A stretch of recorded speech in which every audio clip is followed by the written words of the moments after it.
here to hear from Rachel and not me. So I'm going to turn it over to Rachel Boldman and let her introduce herself and get started. Rachel. Hi, everyone. I hope that you can see my big smile as I see some of you guys enter the room. I see some faces and I see some names that I recognize. I am so excited that you're here. And I was telling Alex, we could just do this on FaceTime really anytime. You guys didn't have to come, but I appreciate your time and I appreciate that you did come. So I'm going to go ahead and share my screen. Let's see. Alex, I'm not seeing my screen on here. No, I did make you a co-host, so it should work. Let me try something else here. Hang on one second.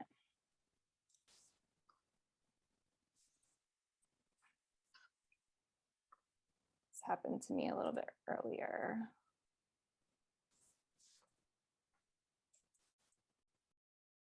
There we go.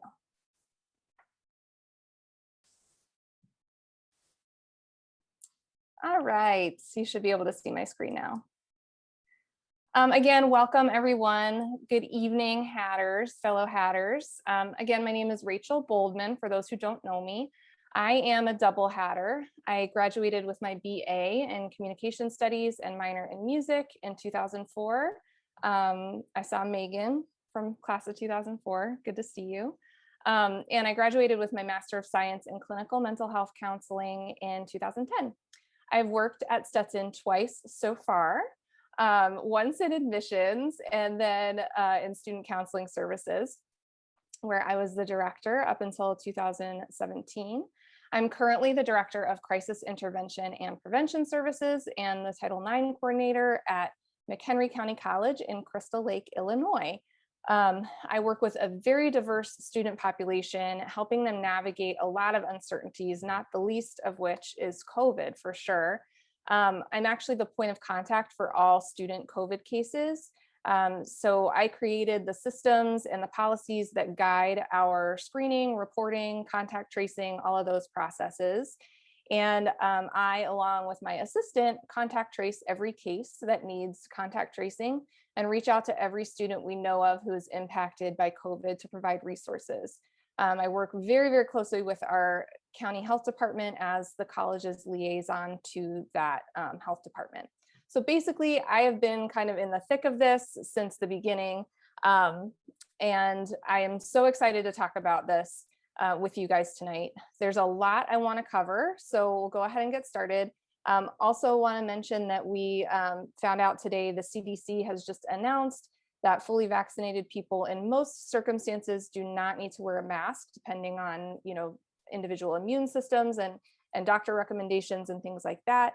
And obviously states and local governments are going to be coming out with their own guidance, hopefully in the coming days. So again, just a lot to talk about, a lot to think about in relation to that. And we'll go ahead and get started. This is a picture of me and my husband and my son. This past weekend, we were outside and got to not wear our masks. It was lovely. So a couple of things that we're going to talk about today, and what I'd like for you to be able to do kind of by the end of our presentation, or once you leave this presentation, is to articulate the way that collective community trauma shapes us. We'll talk about, and hopefully you can evaluate your own expectations and definition of what quote unquote normal means. And we'll talk about how to advocate for yourself. And then most importantly, I hope that what you learn here leaves here and that you're able to create a coping and resilience plan for moving forward. My goal is to leave some time open at the end for questions, but if we get super close to the end time, I'm happy to stick around if you need it to ask questions. So let's talk a little bit first about trauma and mental health. We're going to talk very briefly about trauma. Quick disclaimer, when talking about trauma, it can bring up our feelings about past trauma and other difficult situations and other difficult feelings that we might have. as we remember our past trauma and our personal trauma. So please, please take care of yourself as we're talking about this topic. Turn your camera off, take a quick walk, go to the restroom, whatever you need to do is totally fine with me. We can pick it up where you want to pick it up. So if you are out for this part of the presentation, that is totally fine. So what does trauma have to do with what we're talking about today with COVID? As we've lived through the last year of the pandemic, a lot of focus has been placed on the loneliness that we're experiencing and social isolation, which has increased depression, anxiety. But we're also realizing, and we've been on this path since the beginning, this is not necessarily new, but that the pandemic has been really traumatic for us individually and collectively. So some of the focus now that we're talking about kind of recovery phases is about how this trauma has affected us. And trauma, of course, is not only about a traumatic event, but it's about that event's effects on the mind and the body. And in those effects, it's about how we relate to the events. And trauma affects how we see ourselves, how we see our community, how we relate to others. And it's closely tied to events that cause a feeling of helplessness. So there are also kind of individual aspects of this. You know, what makes me feel helpless or what is traumatizing to me may not be something that is traumatizing to another person. So it really depends on the person in this. And everyone's brain is different. So we process trauma differently. And again, everyone's body is different. So we process trauma differently in our bodies. Especially because in this pandemic, the source of our fear and the source of our stress has been invisible. That can be especially traumatic. If you think about what makes children so traumatized by fearing that there is a monster under the bed, it's the unknown, it's what we can't see. And so we're talking about a virus whose effects are very visible, but the virus itself is not. And so it's hard to gauge where it is and what it's doing. And so that can definitely affect, again, how we see ourselves, our relationship to others. And again, just those feelings of helplessness when something that you fear is something that you can't see can really impact your mental health. And in favor of survival, our ability to update and adapt our coping skills can be paused. And so where we are at the moment where we're traumatized, or where we are at kind of in this whole year, can mean that we are simply focused on surviving, and that's all we can do from day to day. And so it's really hard to update and to kind of process what coping skills may be more useful. We may be stuck with some coping skills that are not useful in that moment. I love this quote by Dr. Robert Scare, who defines trauma very broadly as any negative life event that occurs in a position of relative helplessness. And I also came across another kind of definition of trauma as something that happens when the way that you see yourself, the way that you see the world, and the way that you see other people are shocked and overturned by an event, and a gap arises between your orienting systems and that event. So sometimes people will use kind of the colloquialism that I don't know which end is up. And so when something happens that shifts your perspective in such a way, that can be very traumatic and can move beyond something that's simply stressful to something that's a trauma. And so what does it mean to have a collective or a community trauma? What some people would even call a mass trauma. People would define that as when the same event or series event traumatizes a large number of people in a shared time span. And so we keep talking kind of about this year, this 2020, right? We've got plenty of jokes, plenty of memes about 2020. And if you've ever seen me present, you know that I love a good meme. And yes, they are coming. They are yet to come, I promise. But it's said to have occurred in these circumstances, a community trauma is. And so in many cases, when trauma happens on this scale, there can be changes in community norms, changes in laws, changes in policies. So it really shifts an entire community, in our case, an entire country, an entire world, around what has happened or what continues to happen.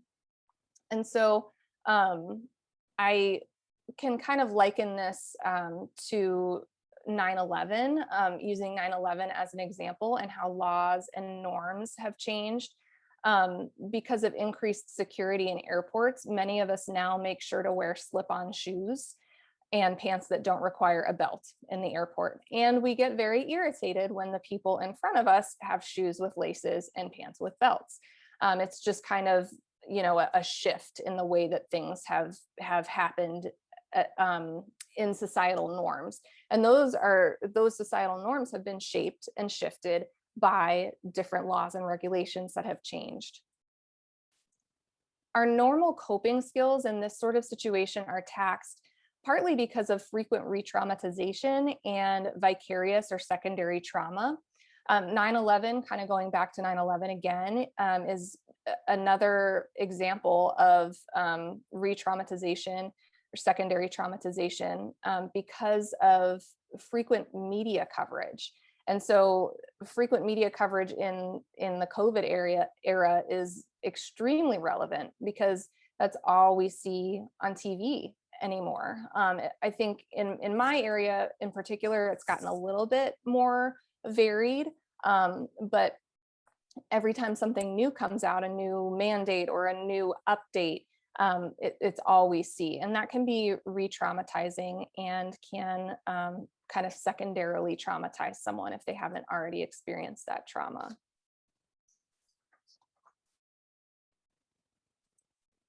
There are also traumas in a community or collective trauma that happen to the systems.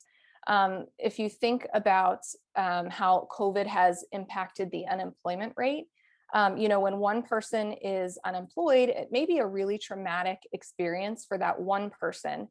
But when entire groups of people are experiencing unemployment, it can cause a whole new level of hopelessness. Infrastructure is significantly impacted in a mass trauma. I think about hospital systems having to reevaluate and restructure to be able to handle the number of people who need help. Coming up soon, we're anticipating increases in mental health conditions. And so the mental health system in communities is currently seeing a strain for sure. I know in my community, the wait lists are extremely long for mental health treatment. And this strain will continue to grow in the coming months and potentially even in the coming years.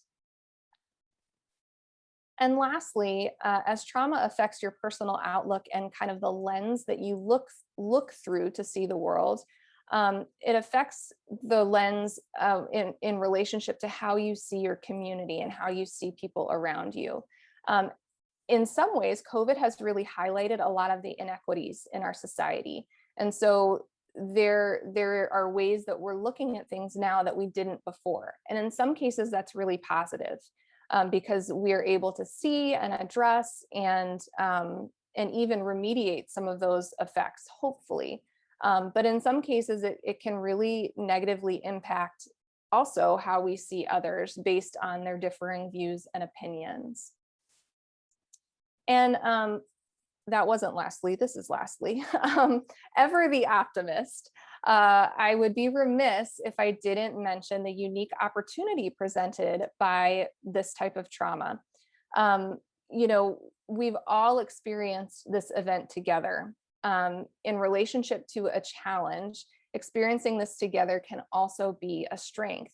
We have some insight into what others have been dealing with because we've been dealing with it ourselves, although we all deal with it in our own way. I've heard a couple people say we're all in the same ocean, but we're in different vessels.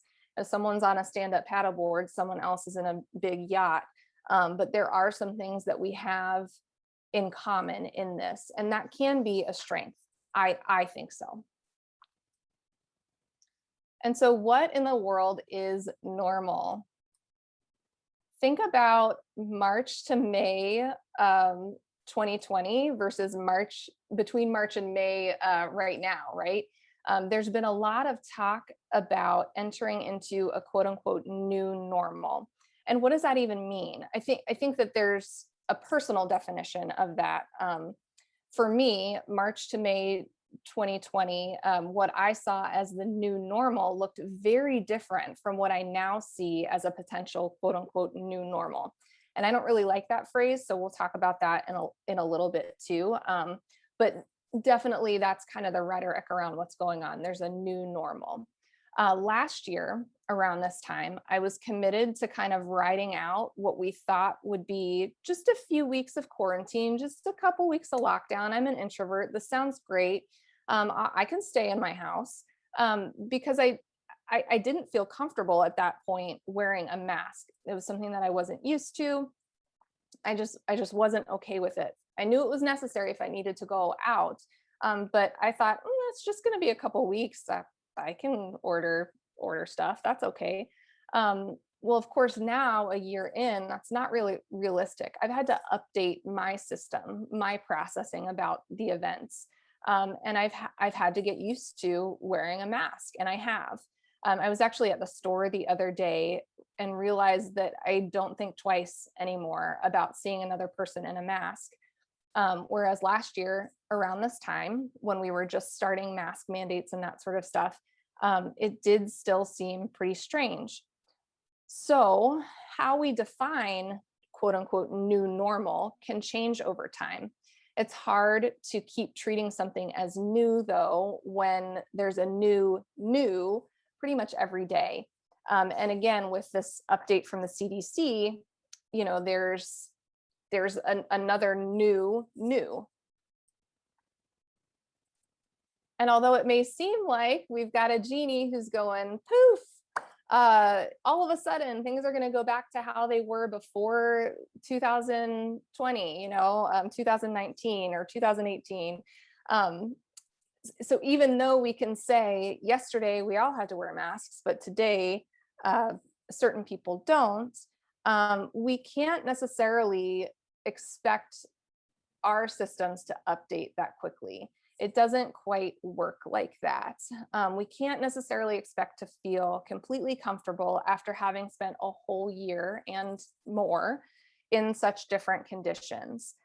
Just like we wouldn't expect someone who had experienced their own personal traumatic event to recover immediately, we can't really expect ourselves and our communities and the areas around us to suddenly no longer feel what we've been feeling for the past 14 or so months. And man, if pivot isn't the word for 2020 and 2021, besides the phrase "you're on mute," right?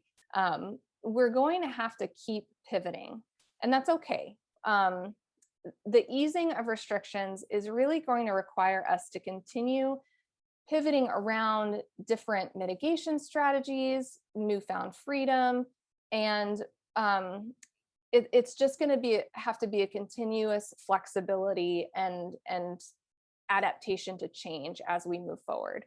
Also, though, when we think about the scene in Friends, we always remember the part about Ross saying "pivot, pivot," and we usually don't put in the last part where Chandler says "shut up, shut up, shut up." Full disclosure. That's how I feel sometimes. I just like a lot of people, I'm sick of pivoting. I don't want to keep changing and updating, but it's important that we remain flexible. So what are some potential stressors that we might run into?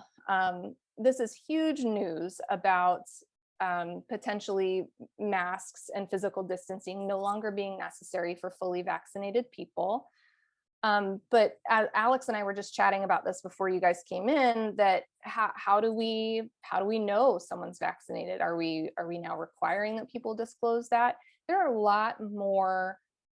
There's a lot more information that we need before we start to think about what our life looks like with these different rules and relaxed regulations. And there are a lot of potential stressors as we pivot into that. And as we understand that we may have to pivot back to more restrictions. So it's kind of like this dance, pivot forward, pivot back. And that can create a lot of stress. So let's talk a little bit about some potential stressors that we might encounter. Returning to in-person school and work. So I love this meme. There's this cat, he's squished behind the glass. These are the people working at home in sweatpants, and Pfizer comes along and tries to pry him out of this little window. I know that there are some people who have felt that. One of the things that I think about as far as returning to in-person school and work, and I'll give some other examples too of various areas where this might be stressful, but the external stimuli, I'm looking around right now, I'm in my home office. It's relatively quiet unless someone comes to the door and my dog sees them, right? I get a lot of barking. But I'm gonna have to go back and be around coworkers again. Like, what is that gonna be like? I get a lot done here at home when I'm at work, and I do spend a couple days in the office every week. I get a lot less done. There's a lot more social interaction, which is great, but it's just a different environment. And again, with the external stimuli, it's a lot louder at my work. So that can be very stressful, especially for people who are sensitive to external stimuli. Pants. We got to wear pants, friends. Sorry. Thinking about politics, and I don't just mean, our political system in the country. I really more mean like institutional politics and company politics. There are a lot more things that we have to navigate when we're in person versus when we're online. And I think for some folks and for some institutions or organizations, it might be easier to manage those politics in person. Others, it might be harder. Regardless, we're entering back into a system with other humans, and humans are imperfect. We all make mistakes. And so all of those kind of political forces that affect the hierarchy of where we work and where we go to school and things like that, those all come back into play. And now, again, we're kind of talking about this potential revised guidance where some people don't have to wear a mask, some people do. How are we going to navigate that? Because some people are vaccinated and some people aren't. And that does not, everything that I've read, including my state guidance and CDC guidance and all of that, does not indicate that there will be any type of mandate for a vaccine. So how do we navigate those internal issues of who is, who isn't? How do we handle disclosure of that? Things like that. Those can all be very stressful. Returning to public life, I kind of created this list of areas where we're going to be returning to public life, right? All the places that we used to visit, whether we're in a mask or not, we may have been avoiding these things for the last year. And they all kind of boil down to being around people. This is going to be new, being around people, even if we're masked. And so you may feel a bunch of different emotions that feel negative to you, like anxiety. You may feel sad. I think there's a little bit of loss that comes with returning to what we had before, because you know what, some of us really like working from home and we may not be able to do that anymore. There are certain advantages that have come with that, and there's some loss when we are no longer going to get to do that anymore. We may feel unsure of our newfound freedom. I was telling Alex beforehand, when I read the news from the CDC today, I really felt mixed emotions, and I kind of was surprised. I thought that I would feel kind of these positive emotions, like, yes, I'm ready to get into quote unquote normal, right? Go back to where we were in 2019. I expected to feel relieved. I didn't. I felt a little bit anxious, like, ooh, and cautious, I think maybe is a good word too. I don't know how I feel. I don't know how I'm going to handle that. And all of those things are okay.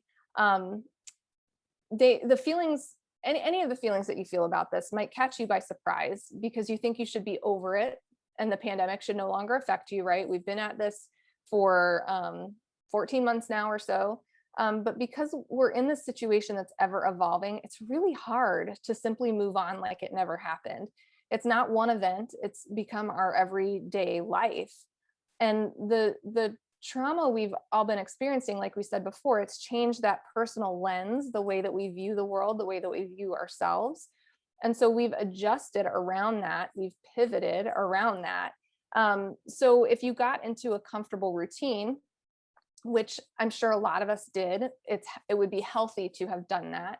And that routine likely helped you manage your anxiety. Now you're being asked to shift again.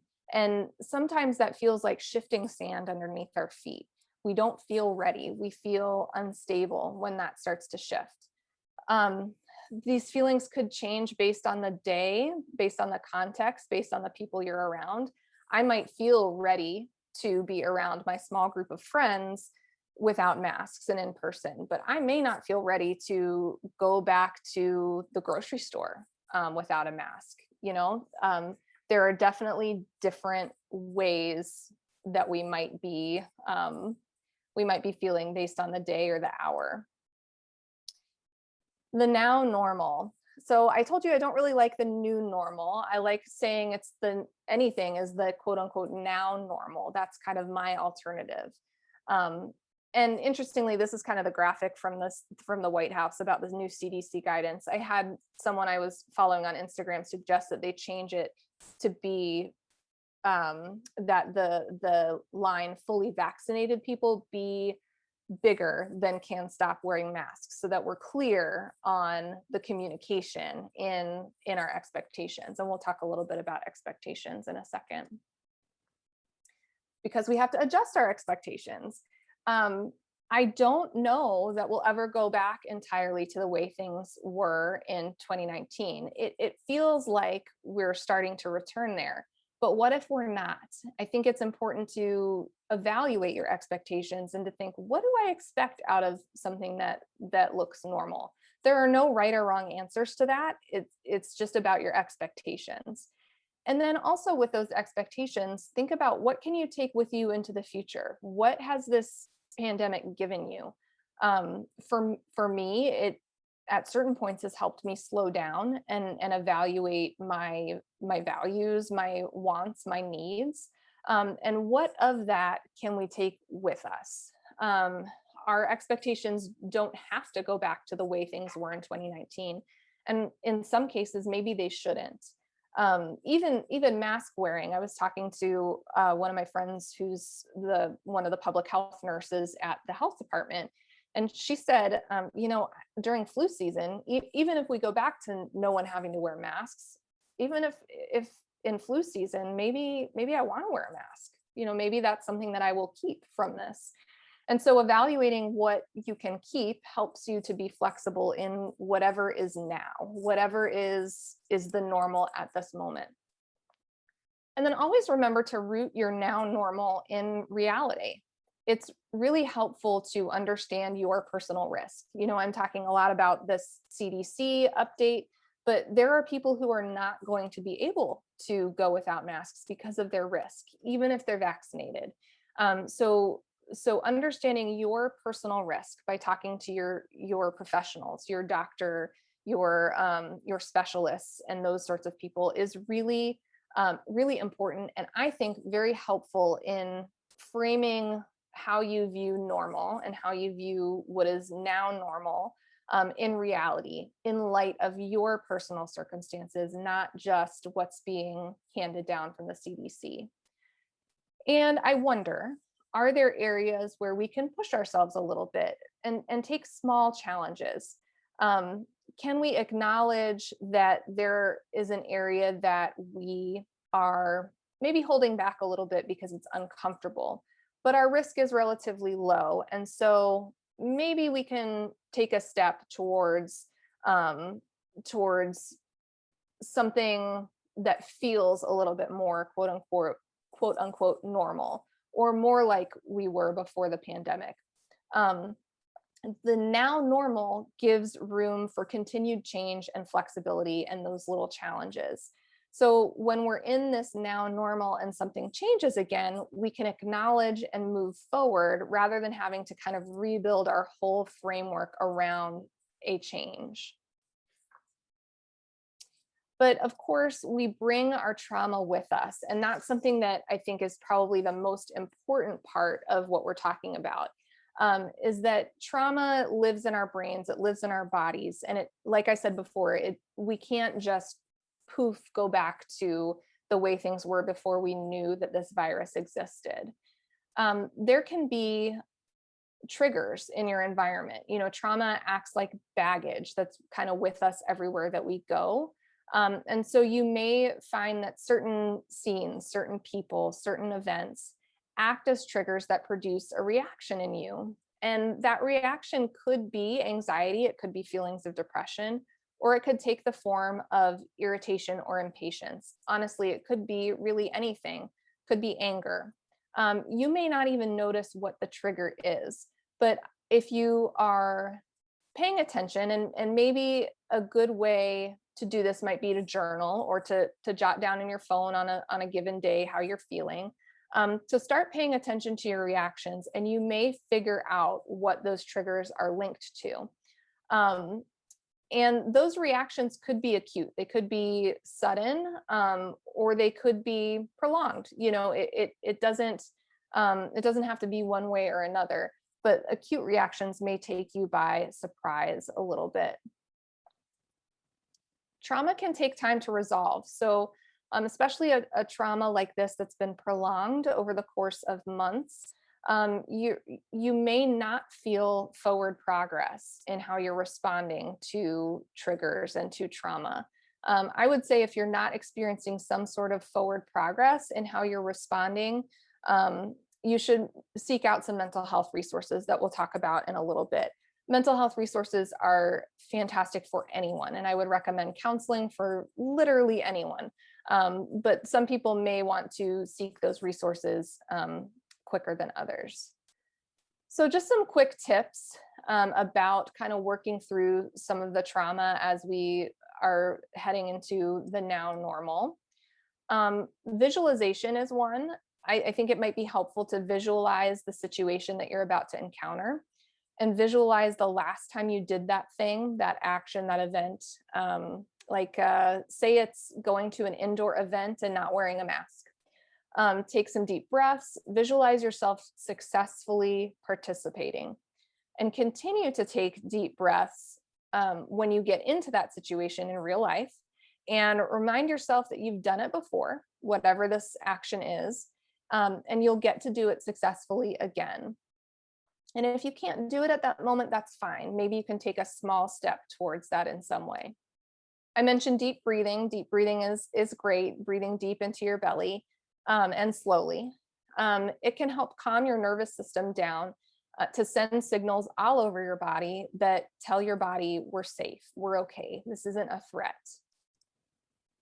And again, with reality, grounding yourself in reality is really important.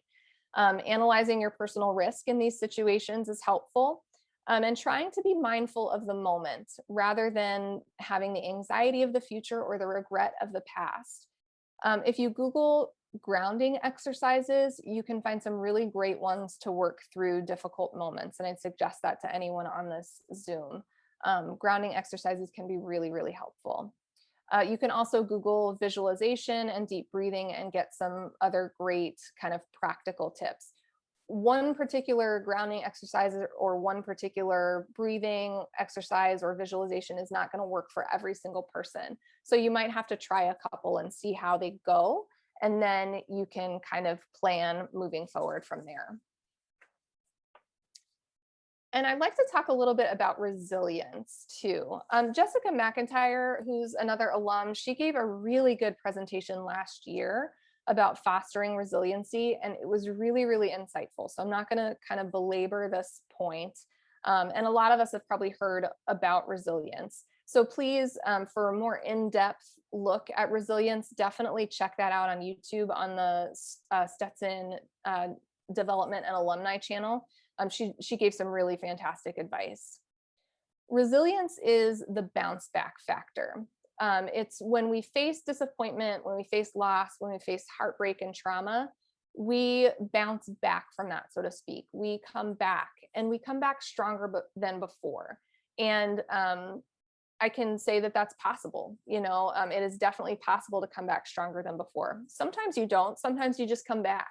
But it's the coming back that matters the most. Resilience is not only used to describe people, but it's also used to describe objects. So an object that's able to stretch and come back, like a rubber band, that might be described as a resilient object.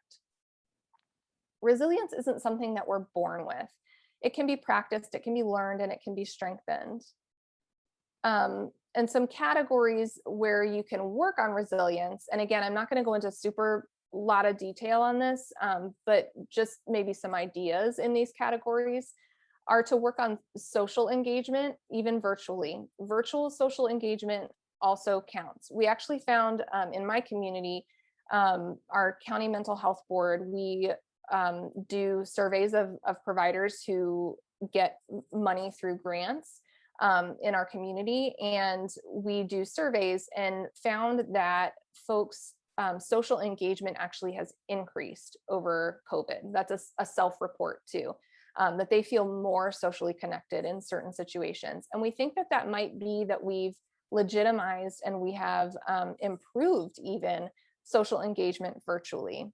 I was joking with one of them that last year we were saying, oh, everyone's on their phones, everyone's, on social media, and no one's talking to each other. And now that is the way that we talk to each other, which is very interesting how that's changed. Self-awareness and self-care is another category where we can foster resilience, or that working on areas in this category can foster resilience, I should say. Self-awareness and self-care doesn't always look like bubble baths, right? It can be setting boundaries. It can be eating well, eating healthy food. It can be taking a walk. Caring for yourself doesn't always have to be what we would consider quote unquote indulgent, right? It can actually be getting a good night's sleep. Attention and focus. This can be hard. This can be really hard when we're encountering trauma. But sometimes there are ways that we can put our attention and focus and mindfulness onto one activity. Maybe we can make a list so that we can keep our mind on task, so that we can accomplish what we need to accomplish in the day. We can make meaning out of our experience. I already mentioned, what can we take with us from the pandemic? What have we adopted that has been helpful? That can be a form of meaning making in a difficult situation, a traumatic situation. Having a growth mindset is very helpful, rather than having a fixed mindset that this is the way it's always going to be, and this is the only way I can be. But having a growth mindset and understanding that we can grow and that we can change and that we can build these things into our lives can be very, very helpful. A lot of online resources on growth mindset as well. And then lastly, we can plan. We don't have to go about this haphazardly. We can proactively learn coping skills and proactively build resilience. One of the ways that we can do that, and I think one of the ways that we can care for ourselves, is to advocate for ourselves. We can't read each other's minds, unfortunately, or maybe fortunately, I don't know. So when we're interacting with another person, we're operating under a set of assumptions. This is illustrated by the classic example of two people in a relationship. Partner one asks partner two, "What's wrong?" Partner two says nothing. Although if we were watching this on a TV show, in a movie, we all know what partner two's facial expressions and body language are saying, right? Partner one goes on as if there's nothing wrong. They're operating under the assumption that nothing is wrong because partner two told them that nothing is wrong. If partner two had expressed using I language, which we'll talk about in a second, had expressed their needs, then partner one would have an opportunity to respond and potentially meet those needs and potentially avoid the ensuing conflict that I'm sure we can all kind of project forward as this plays out in popular media.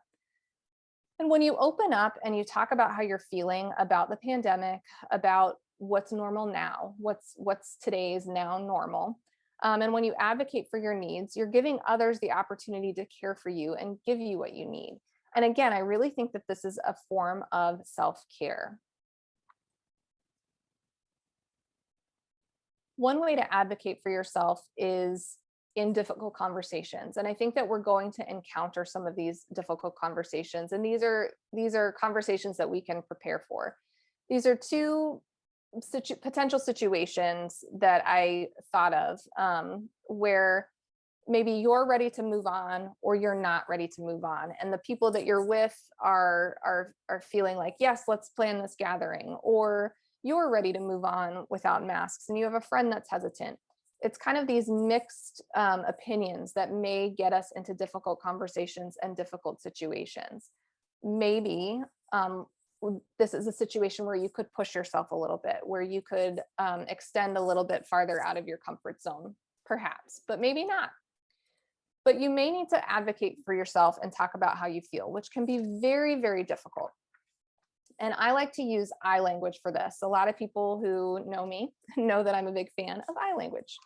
I language is a way that we can be assertive. We can assert with love, as some of my grad school professors have lovingly pointed out, that is possible. It is possible to assert with love. Communication is key. It's very, very important because we've been communicating digitally for so long. Again, this could be a little bit awkward in person, but I language is pretty basic. It's where you state your feeling, where you own, where you take responsibility for how you feel. You explain what the situation that's making you feel that way, and maybe you state another reason or the because clause. I feel nervous about going into a new situation where people might not be wearing masks because I'm just unsure about my risk, or I'm not sure about my family's risk. Something like that could be an example. Another way to use I language is to say I need some time to think about this, or I need to wear my mask in this situation, or to simply say I don't know what I need, and help problem solve with the other person or other people in the situation. Maybe together you can come up with some solutions, some creative solutions. I language helps diffuse conflict. So saying I first rather than you can be helpful in that you are not putting someone on the defensive by saying you right at the get-go. And remember that everyone's telling their own story internally, and so our reactions are not always about that interaction. Sometimes they're about worry or fear or something bad that happened during the day. So again, we can't read each other's minds. So open communication, starting with I language, is very, very helpful. So how can we plan? How can we set ourselves up for success? Well, coping skills are especially hard to remember when you need them, unfortunately. So it might be helpful for you to actually physically create a plan, whether that's on the computer, whether it's talking to someone and saying, this is my plan, writing it down. I'm a big fan of actually physically writing. So I do physically write things down like this. So again, unfortunately, it's when you need them that you can't quite think of them. So create that plan, make it concrete. And the purpose of this is not to obsess over your plan. This is not going to be a perfect plan. This is just some ideas that you can reach to that could be helpful in situations where maybe you feel anxious because you're not quite sure about not wearing a mask yet, or you're not sure about other people not wearing a mask, whatever the case may be. That's just an example. And this is not to worry about, it's not to cause you stress and worry. It's not an endless what if or worst case scenario list. This is more, again, like ideas, things that you can pull from a toolbox, so to speak. I have a great friend here in McHenry County, where I live in Illinois, named Shira. So I give her credit for this pocket full of comfort idea. She actually has this on a series of worksheets that you can fold, and they're small. So it literally does fit in your pocket. But you can do this on one piece of paper, a series of pieces of paper. It can be big, it can be small, it doesn't matter. But she calls it pocket full of comfort because it is meant to fit in your pocket. And so it's a series of lists and a series of ideas. And it's a few pages long if you do this one per page. But first of all, it's a list of comforting people. Who are the people that you can be around or that you can talk to that make you feel good, that have a positive outlook, if that's what you're looking for, who can help you see the bright side. What about comforting places? A list of places where you feel safe. That could be your house. It might not be your house. It could be in your car driving. This can be as creative as you want it to be. It doesn't even have to be a physical place that exists. It can really also be a place of imagery in your mind. If there's, I don't live near an ocean anymore, but I love the ocean. So maybe a comforting place to me is the ocean, but it's not someplace I can visit right away. It's a place where I can visit in my mind and remember times that I've had at the ocean that have been helpful to me. Comforting objects. A lot of us have different things that we like to be around that are helpful to us. For some people, this might be your phone. For other people, it might be, I always think about stuffed animals. I'm a huge fan of stuffed animals. So a lot of people find those objects comforting. Comforting songs or prayers or quotes. What inspires you? Is there something that you can listen to that will turn you towards calm and comfort? You'd want to write that down. And I like the idea about quotes too, because I think that there's so much inspiration and wisdom in what people have already said. What are the activities that you find comforting? For me, exercise is a huge stress reliever. I don't necessarily find it comforting, but I do find walking my dog very comforting, and walking around the neighborhood because I feel very safe in my neighborhood and I love my dog. Comforting foods. What do you eat that is helpful to you? Macaroni and cheese. Can I get an amen? Because that is a comfort food for me. But for other people, it might be something very simple, or it could be elaborate. A lot of people find cooking very comforting and very soothing. So maybe it's something that you would need to put together. And that in itself can be something that can help you move through a difficult moment.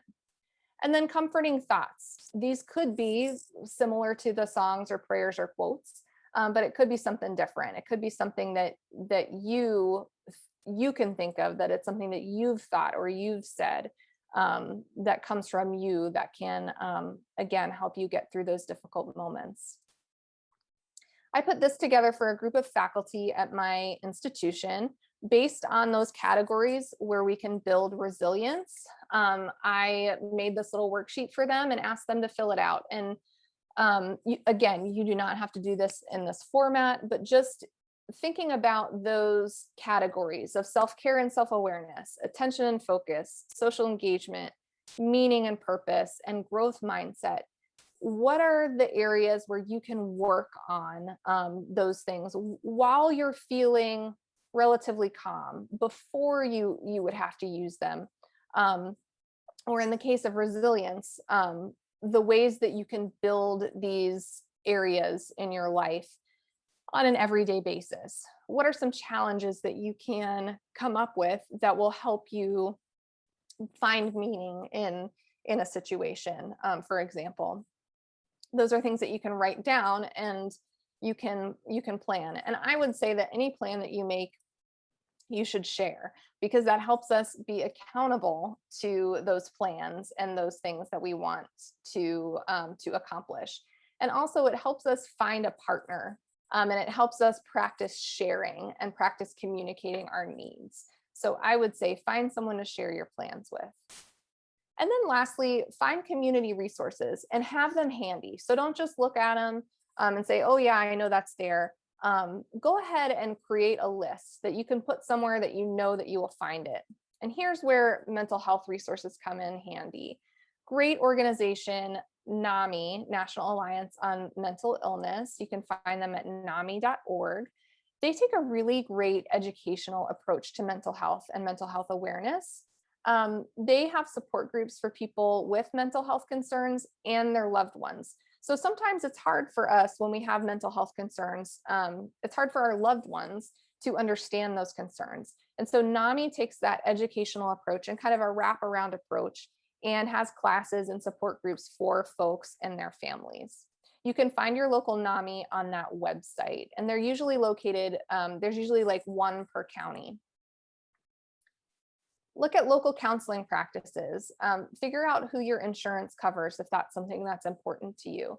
But also in advocating for yourself, really, ask about sliding scale or reduced fee or special rates. Some counselors are offering special rates because of the pandemic, because they know that there are a lot of people out of work. And sliding scale fees tend to operate on your income. So as you report your income to the counselor, they say, okay, this is the fee that I'm willing to meet you at based on that. We have several folks in our community who take people on a sliding scale for as low as $5. So it really depends on the practice, but you're probably going to need to be the one to ask about that yourself. And then also group therapy is extremely powerful and extremely effective and can be more affordable. And so as we're thinking about social engagement, although a group therapy is not necessarily a social endeavor, being around people is social, and it's helpful to share with others who are going through the same thing, and get ideas from other people on how to manage. And then think about community agencies. So identity-based centers, which I think about LGBTQ plus centers in the community, might be offering groups, counseling, or just general resources. Faith-based organizations, wellness centers, even hospitals have been having workshops, seminars, wellness-related activities that you can engage in.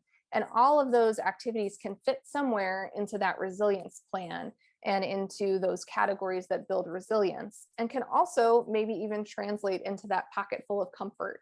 Maybe you'll find a new activity that's comforting and soothing. And you can be a community resource, not just knowing yourself and trusting your instincts, but also you could volunteer. If you're feeling like you're in a place where you can engage and you can give back, volunteering is a great way to do that. Check in on your folks, check in on neighbors, on friends, acquaintances, and even in on your service providers. Go get your hair cut and ask your stylist how they're doing. Those are people who kind of informally sometimes serve as therapists for us, right? And so checking in on them and listening can also be helpful to them, but can also be helpful to you as you give back. That can build your resiliency and can build your engagement. So with all that being said, I know I feel like I just kind of blasted through all that, and we are like right at the end. But if you have additional questions, this is how you can contact me. Email is always the best. I am so happy to see you all, and maybe we can post this in the chat. I want to exit my screen share so I can see you guys. Oh, there's my questions and my contact information. And I'm back. I can see folks now. So Alex, were there any questions in the chat? And again, I'm happy to stick around for a little bit too. Yeah, we did have a couple questions come in. First, I'm going to drop a link in the chat for any current Stetson students as well. We do have student counseling services on campus, and that's free for current students. So I'm going to drop a link really quick to their website. So they're always available, and you can meet with them via phone or Zoom or video chat right now as well, even throughout the summer. One more thing is I'll get to the cultural credit survey in a second, and then a couple other questions came in specific to Stetson that I know, Rachel, you wouldn't be able to answer specifically. a lot about will we be returning will vaccines be required for students to come back? Will classes be in person and everything? So a lot of that stuff is very fluid right now. And there's a team from the university working on all that. And we actually just got an email from HR today that, so those things are going to be communicated monthly to you right now. So they're not doing the weekly emails anymore that I know we've all been getting. Those are going to move to monthly. So you'll be getting emails at least once a month from the Safer Campus Task Force, kind of giving you some guidelines for how we return in the fall. And then that kind of leads into a question that did come in beforehand, Rachel, that was submitted from somebody who registered. So talking about people like who might be on the Safer Campus Task Force here or whatever it may be called at your institution, how important is it that when we talk about pivoting and the now normal and how things can change so fluidly, that we're giving some grace to those who are, involved in those discussions and making those decisions on campus? Absolutely. I mean, one of the things that's been most difficult about being a part of making those decisions, and obviously not for Stetson, but for my own institution, has been the fact that in some cases there's no right answer. There are better answers than others, but there are ways that we can accommodate, but there's no way to make everyone happy. No matter what decision is made, there's kind of a positive, a pro and a con, a positive and a negative perceived by a lot of people. And so, yeah, I think that it's helpful to give grace to those folks. I promise you that they are trying to give grace to you as well. I know most of those folks on your task force as well. And just knowing from the groups that I'm a part of, we're trying our hardest. And again, there's not always a perfect answer, but also want to mention that your feedback is important. And I know that your leaders at Stetson are listening. I know that my group is listening for folks on my campus. And so that feedback is very important. But yes, I do think it's extremely important to offer grace to everyone, including those that are making decisions. And if you need any ideas on how to do that or best ways to do that, I would be happy to answer specific questions or give you some ideas for specific situations, if that would be helpful. I put my email in the chat. Awesome. And I do want to correct myself really quick. So I mentioned earlier, student counseling services can meet virtually. They're doing that via Teams now, not Zoom. They are doing that via Teams right now. So I did want to correct myself there. And I'm going to quickly drop in because I know we are just about over time. So I'm going to quickly drop in the chat now for any current students. That's the survey to get your cultural credit in the chat. So you're going to click on that link, fill out the brief survey, ideally in the next 24 hours. That would be great. And once you do, that'll go to the registrar, and the registrar will process your cultural credit probably by next week sometime. But if everybody could get that filled out within the next 24 hours, that would be great. And if you click it and then you leave the meeting and it somehow goes away and disappears, I'm also going to drop my email in the chat right now that you can take a picture of or write down. So if you happen to lose the cultural credit survey at any point when you're trying to fill it out, or you think it might not have gone through, email me and I will get that fixed for you. And then if anybody has any questions before we close out, or I know Rachel and I will stick around for a minute if anybody has any specific questions, but feel free to drop those in the chat right now. And before we close out, Rachel, I do want to say thank you very much for taking the time to do this. This was a great presentation, and we really appreciate you taking the time to do it and all you do for Stetson. Thank you all so much. Again, it's just, I'm like smiling, as you can see, from ear to ear, seeing all these names. You guys are great. And yeah, I'll stick around for a couple minutes if you need me. Awesome. Thank you all very much for coming tonight. And we did record this as well, so I'll get a copy of the recording to everybody in case you missed a part of it or want to review it again later. I'll make sure everybody gets a copy of the recording too.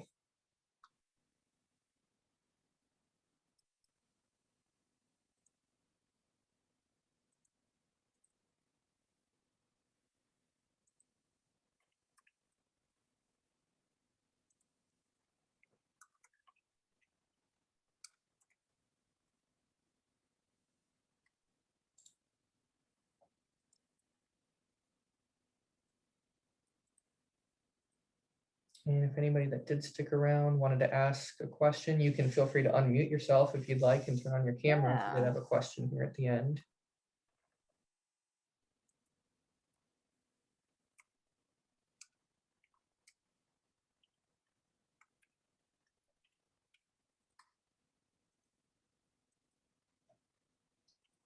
And if not, I think we are good and I will go ahead Nice. and close it out. Thank you again, Rachel. I appreciate it.